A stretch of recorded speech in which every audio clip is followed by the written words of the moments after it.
하나님 말씀 보겠습니다. 역대하 2장 17절 18절 구약성경 658페이지 같이 읽도록 하겠습니다. 역대하 2장 17절 18절 시작. 전에 솔로몬의 아버지 다윗이 이스라엘 땅에 사는 이방 사람들을 조사하였더니 이제 솔로몬이 다시 조사함에 모두 15만 3,600명이라. 그 중에 7만 명은 짐꾼이 되게 하였고 8만 명은 산에서 벌목하게 하였고 3,600명은 감독으로 삼아 백성들에게 일을 시키게 하였더라. 아멘. 이 시간에도 여러분들이 하나님 사랑하고 또 바쁜 가운데서도 주님 앞에 이렇게 은혜를 사모하며 달려온 여러분 중심을 우리 하나님이 기억하시고 여러분의 그 중심에 은혜를 베푸시고 또 하나님이 여러분이 수고하고 희생하는 모든 것들을 하나님이 다 귀한 것으로 갚아주실 줄로 믿습니다.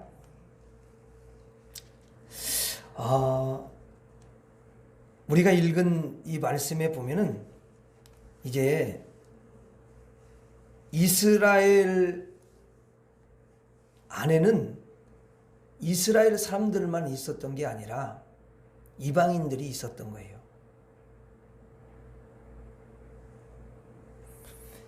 자, 그러면 이제 이스라엘 성전을 예루살렘에 짓게 됩니다. 누가 짓죠? 다윗의 여러 아들이 있지만 그 아들 가운데 하나님이 특별히 다윗을 이어 왕이 되게 하신 솔로몬을 통해서 성전을 짓게 하셔요.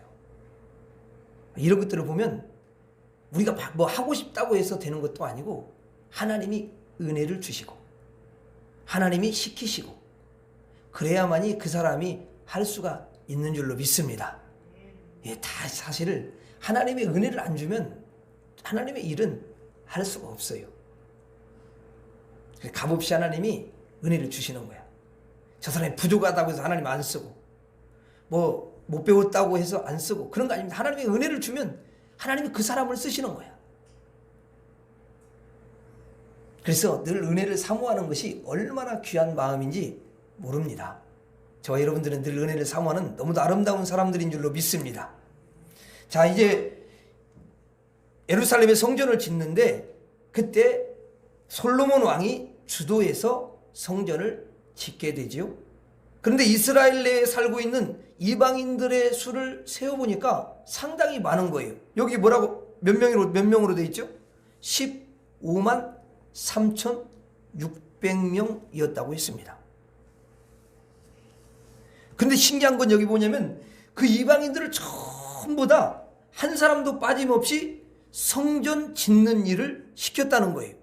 그래서 여기 보면 7만 명은 짐꾼이 되게 하였고 8만 명은 산에서 벌목하게 하였고 그러면 15만 명이죠. 그 다음에 3,600명은 감독으로 삼아 백성들에게 일을 시키게 하였다. 그러니까 이방인들을 전부 다 성전을 짓는 일에 참여하게 하신 거예요. 자, 원래는 성전 짓는 일은 누구의 몫이에요? 이스라엘 백성들의 몫이에요. 그리고 이스라엘 백성들이 하나님의 백성들이 하나님께 속한 사람들이 그 성전을 지어야 되는 거예요.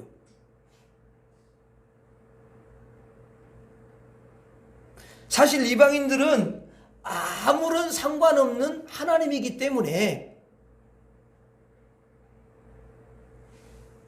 그들은 여러분 성전을 지을 필요가 없어요.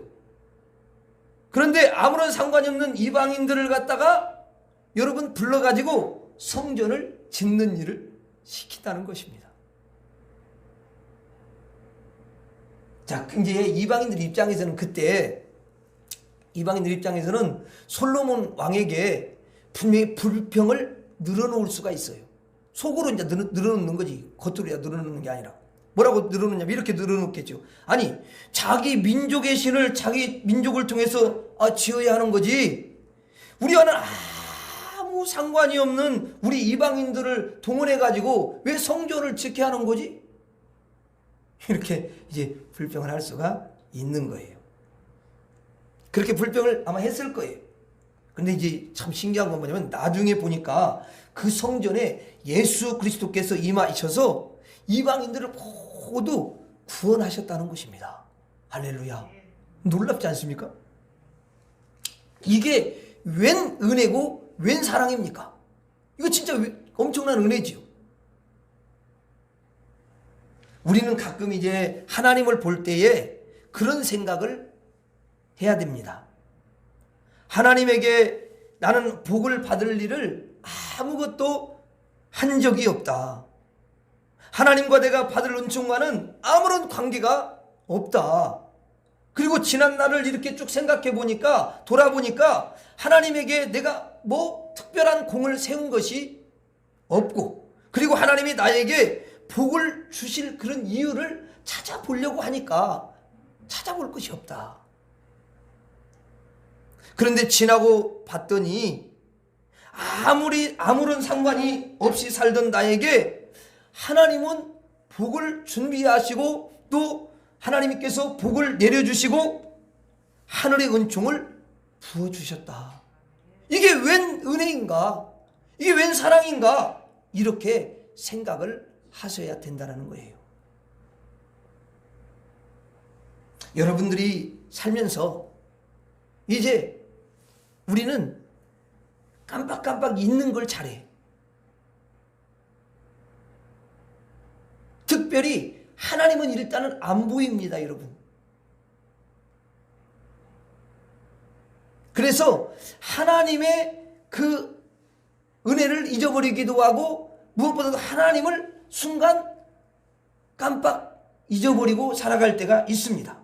또 여러분들이 살면서, 하루하루 살면서 하나님께 뭐 큰 공을 세워가지고 기쁘게 하고 그런 일을 하지 못할 수도 있어요. 그러나 하나님은 우리들을 너무도 사랑하시고 하나밖에 없는 아들 예수님을 십자가에 내어주셔서 핏값 주고 우리를 사셨기 때문에 하나님의 마음 안에는 누가 있겠어요? 우리가 있는 거예요. 하나님의 눈에는 뭐가 있겠습니까? 바로 저와 여러분들이 있는 거죠. 왜? 너무 귀하니까. 너무 사랑스러운 사람들이기 때문에. 그래서 하나님이 기억하지 않는 게 아니라 하나님이 기억하시고 여러분들을 위해서 복을 다 예비하시며 여러분들에게 가족까지도 하나님께서 은총을 예비하시고 계시는 줄로 믿습니다. 여러분, 이게 웬 은혜입니까? 이게 웬 사랑입니까? 아니, 버렸을 것 같으면, 잊어버릴 것 같으면 벌써 잊어버렸고 벌써 여러분 하나님이 여러분 다 모르는 척 하셨을 거예요.